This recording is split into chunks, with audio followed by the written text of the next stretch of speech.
உயிரினங்களை படைப்பதற்கு முன்னாடி உணவுகளை படைச்சு உயிரினங்களை படைச்சார். இது அதுல முதன்மையான மூத்த குடி தான் தேனீக்கள். தேனீக்கள்ல நிறைய டைப் இருக்கு.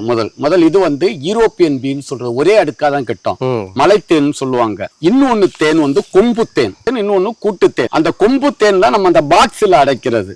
பாக்ஸ்ல அடைச்சு நம்ம தேனி வளர்க்கிறது. அது இந்தியன் பீ, ஏபிஸ் இண்டிகா. அப்ப கண்டிப்பா தேனீக்கள் வரும்போது இந்த மலைத்தேன் வந்து நமக்கு எப்போதும் டேஞ்சரஸ். நீங்க அந்த பொந்து தேனாகிய அந்த கூட்டு தேனை வந்து அங்கங்கே ஒரு 10 பெட்டி வைக்கணும். அப்ப தென்னையில வந்து குறும்ப உதிரதுக்கு தேனீக்கள் முதன்மையான பங்கு வகிக்குது.